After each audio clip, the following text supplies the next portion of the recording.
Mr. Desmond Choo.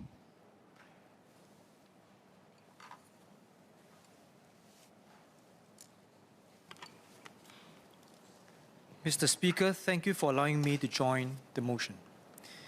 COVID-19 has resulted in the loss of lives and livelihoods worldwide, including in Singapore. Many workers lost their jobs and income. The workers in the aviation, aerospace, and tourism sectors were especially affected when the borders closed. Our self-employed persons, or SEPs, were hit especially hard by the sudden loss of income during the circuit breaker. On the other hand, workers in essential services, such as healthcare and supermarkets, had to work significantly harder to keep the country going. We have endured much pain as a nation, but we have also emerged stronger together. It has not been easy to get to where we are today. We are grateful to our healthcare workers. They are the vanguard in winning this battle against COVID. Our public service officers also deserve no less praise for developing new policies and dispensing assistance at breakneck speed to Singaporeans during the darkest of times. The work was intense, unrelenting, and stressful. They discharged their duties with honor, passion, and fortitude. Singapore owes them our deepest gratitude. In the battle to save livelihoods, the rock of tripartism has also allowed us, as a nation, to stand strong against the crashing waves COVID brought before our shores. Tripartite partners work together to save businesses, jobs, and livelihoods. The secret sauce delivered once again. Our focus during the crisis was to cut costs to save jobs. With neither vaccine nor cure in sight, businesses and workers faced a most daunting future.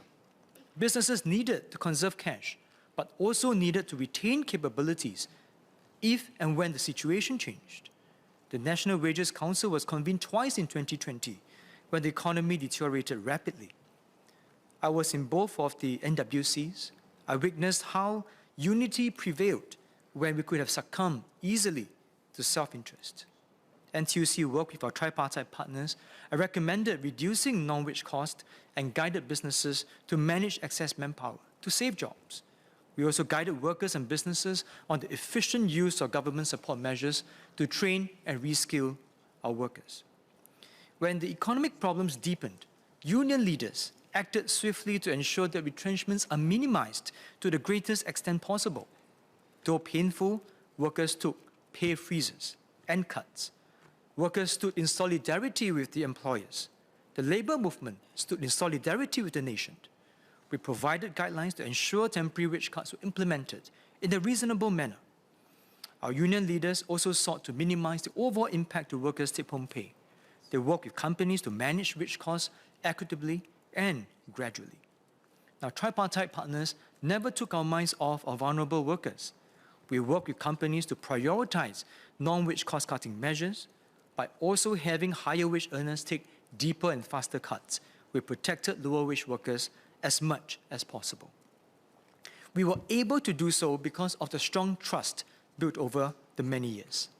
Now, central to protecting workers was also in placing displaced workers to areas of need. NTUC developed the Job Security Council in 2020 to achieve this. It's managed by NTUC's E2I. It is the placement ecosystem with a network of employers that are hiring and releasing workers.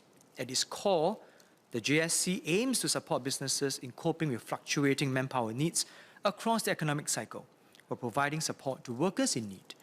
In particular, JSC focused on engaging with at-risk or displaced workers to preemptively shorten the unemployment period by helping them find jobs. This proved vital in the aviation, aerospace, and hospitality sectors. Our union leaders worked hard to encourage workers to switch jobs during the pandemic. An example of such an initiative is the JSC's Lift and Place program in partnership with trade associations and government agencies. Through this program, workers in hard-hit sectors like aviation were deployed to the healthcare sector, transferring their knowledge by performing roles like care ambassadors in hospitals. For example, Louis Jiawen had been flying with Singapore Airlines as a cabin crew for only 1.5 months before COVID struck. The JSC assisted cabin crew like her to be redeployed as care ambassadors at Khoo Teck Puat Hospital. They supported hospital care teams to carry out basic caregiving procedures for patients like oral feeding, positioning and turning, and moving patients. Jia Wen was able to make good use of the skills she had learned as a cabin crew and contributed to the healthcare sector. Those in the hospitality sector were deployed to supermarkets, including NTUC FairPrice and other essential services sectors, performing roles like contact tracers. These job placements were temporary. Workers under this program will remain employees of the company. This initiative has allowed companies to ensure that skilled manpower will be readily available in the upturn. For example, Gina Ng, back then she was 59 years old, had worked for 34 years at Fairmont Singapore and Swiss Hotel de Stamford as a senior administrative assistant in hotel's culinary department. The GSC worked with the Food, Drinks and the Light Workers Union, or FDAWU, and RC Hotels, Gina's employer, to place her on secondment to NTUC FairPrice, where she took on a retail assistant role. Gina is one of the many workers who benefited from the Job Security Council's efforts to support at-risk workers and match them to new jobs.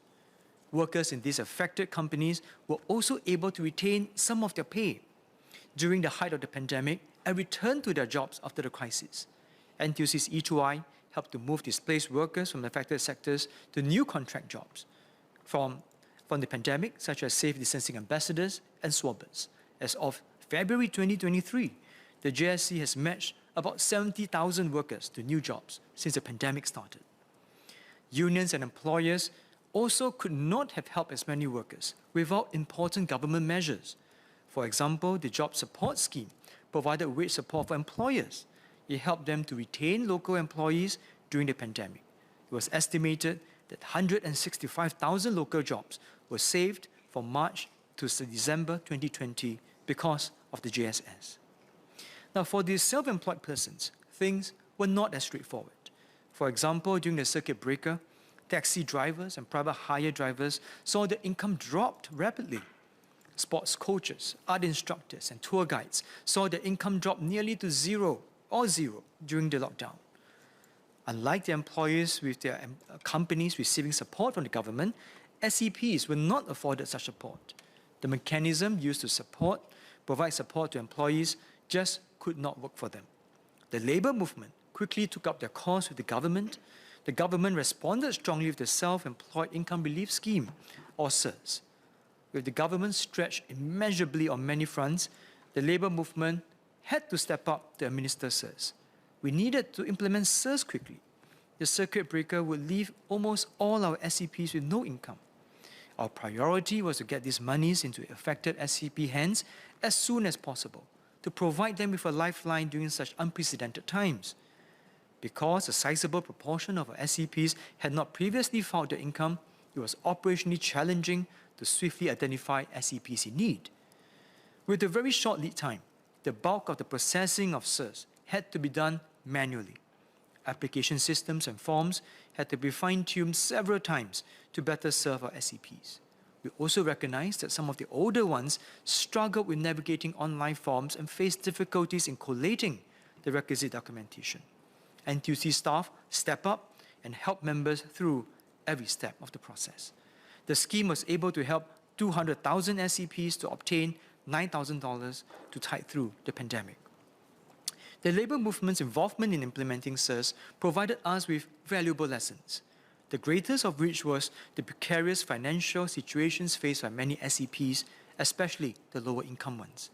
We need to strengthen the financial and career resilience for SCPs. This is especially when the next pandemic is inevitable.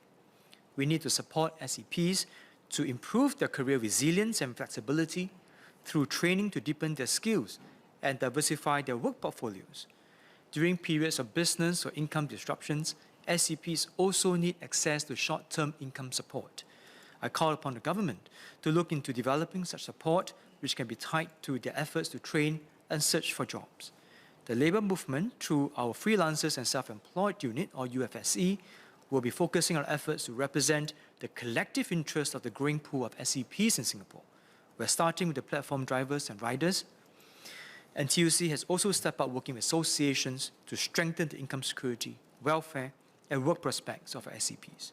We will actively work alongside them with relevant resources and networking opportunities vital to enhancing their career pathways. They will also enjoy access to NTUC benefits and privileges such as seminars, training grants, and insurance. Mr. Speaker, COVID will not be the last pandemic we will face. In the intensity and fog of battling the pandemic, mistakes must be expected. The lessons from COVID will be key to building resilience in Singapore in the future. New capabilities such as the JSC will also develop, showing that there are opportunities in every crisis. Our deepest appreciation goes to our workers who continued to work despite understandable COVID health worries. They made sacrifices by taking pay cuts and freezes. They make sacrifices by working non-stop because the country needed them. We also appreciate our employers who stuck with workers during trying times. This crisis has further strengthened the trust between workers and employers. The government, especially our Ministry of Manpower officers, they work hand in hand with tripartite partners to care for workers. We must continue to strengthen this cornerstone of tripartism to prepare for the inevitable next pandemic. With this, Mr. Speaker, I support the motion.